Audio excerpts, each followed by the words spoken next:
the major problems in the case is that, you know, they allegedly arrive at the 7-Eleven at 9 o'clock. They're talking with Vincent Simmons, initially arguing with him, or Keith Laborde is arguing with him. They make up. All this transpires in about 30 minutes, they say. And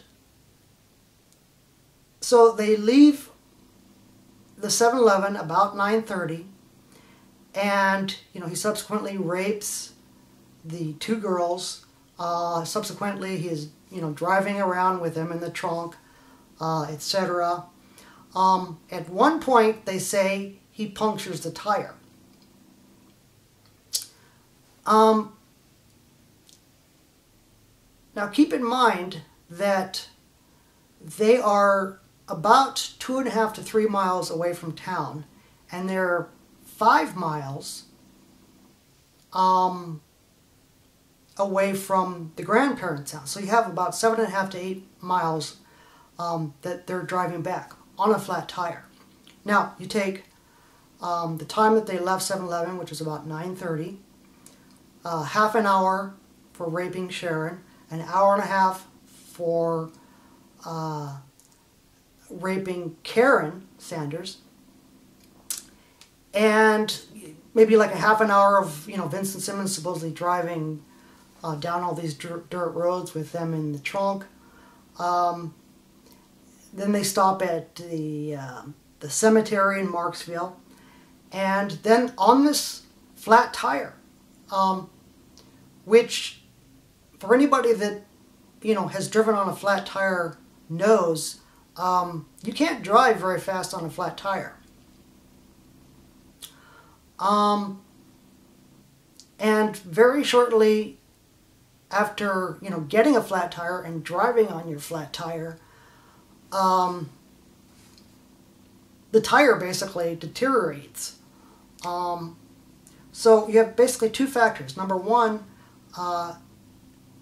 the 7 to 8 miles that they're driving on this flat tire would take a fair amount of time. You know, maybe, you know, the problem is you have, number one, that, you know, they can't drive very fast on this flat tire. Okay. Number two, if they do drive fairly fast on the flat tire, basically what's going to happen is the tire is basically going to disintegrate. It's going to disintegrate no matter what. But as they drive faster, the tire is just going to disintegrate more. Basically what's going to happen is the rim of the tire, the metal, is going to come into contact with the road. Now, the Little California road supposedly is gravel and or dirt. But, you know, once they get into Marksville, they're basically riding on concrete. So what basically is happening, or is going to happen, is that, number one, they would have to drive extremely slow, you know, driving back to the grandparents' house, 10 miles an hour, maybe 15 at the most. Number two, as you're driving on the metal rim is, you know, grinding against the concrete, what's going to happen is basically sparks are going to be created from this the massive amount of friction. You know, for instance, in my hometown, Riverside, California, we had a former police chief who had went to a strip club, drank a number of alcoholic beverages. I was quite drunk by the time he left around midnight, and he was so drunk that he had hit a curb, flattening one of his tires.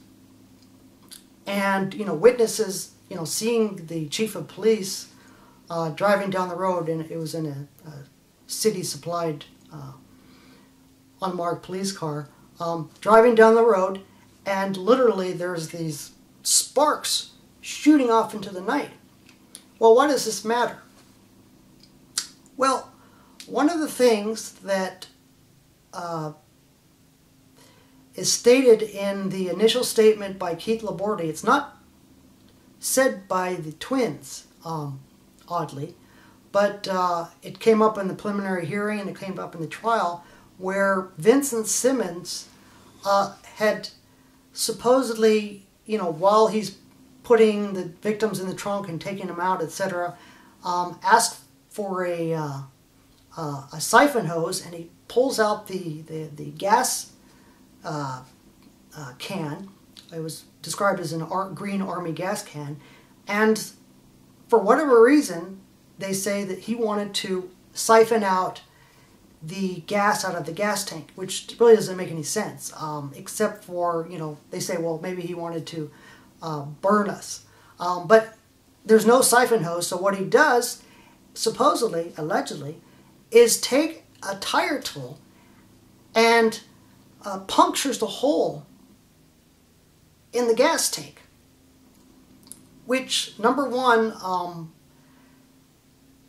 if you look at the gas tank for the car, it was a 1969 Chevy Malibu, how somebody would, put a hole in a gas tank with a tire tool, it's very difficult, if not impossible. The other thing is,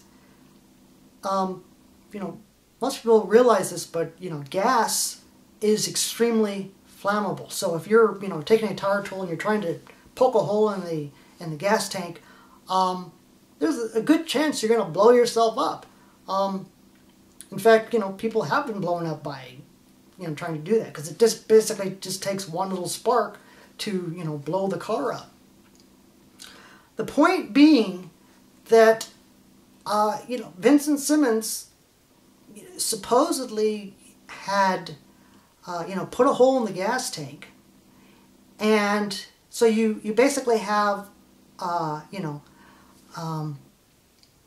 gas being poured out, and or fumes, they're driving down the road, and, Vincent Simmons supposedly had punctured the tire. So, more than likely, as they're driving down the road, before they dropped off Vincent Simmons in Marksville, before they went home,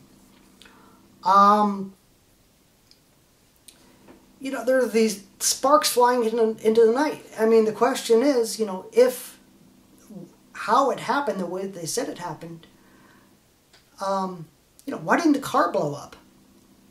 So, I mean, that's another issue. Another issue is that, and that's something that the former prosecutor Eddie Knoll didn't address, was that in the initial statements, Vincent Simmons is said to have gone into the 7-Eleven with Karen Sanders. What she says happened, which gets suppressed in the trial, gets suppressed in the preliminary hearing, is that they had gotten $2 worth of gas. Vincent Simmons said, "Hey, why don't you get $2 of gas free by telling the 7-Eleven clerk that you didn't get your gas?" So he goes into the 7-Eleven with Karen Sanders. According to her, he basically forces her to go in. Here's the problem. The fact that, Vincent Simmons allegedly went into the 7-Eleven gets suppressed in the preliminary hearing, gets suppressed in the trial. They simply said that he was out at the gas pumps. Well, during the trial, Harold Brulette, the defense attorney for Vincent Simmons,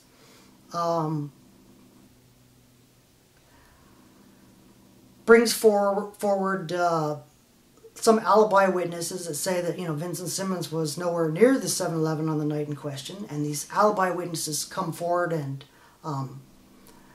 basically what the prosecution does, Eddie Knoll, and his wife, co-prosecutor Jeanette Knoll, do is they impeach these, alibi witnesses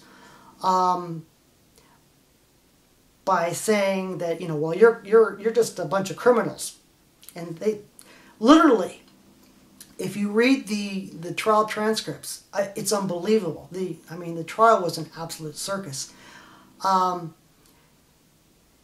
They're impeaching these alibi witnesses by saying, oh, you committed such and such a crime back here and back then, and did you commit this crime, and did you, it just goes on and on during this trial. Literally like 1/3 of the trial is, the prosecution reading rap sheets to these alibi witnesses. And basically saying, well, because you guys have committed crimes in the past, you can't be trusted, you're lying. And, of course, the problem is that, 2 of the prosecution witnesses were had not only committed crimes, they were in jail at the time of during the trial. The prosecutor, said of one of the alibi witnesses, well, you committed this crime, this crime, and this crime, and one of the crimes, if you read through the transcripts, is the crime of littering. This is these are the straws that the prosecution is grabbing at, but the prosecution's 2 witnesses that were in jail, one of them had been convicted of manslaughter. So, there's this comparison. What these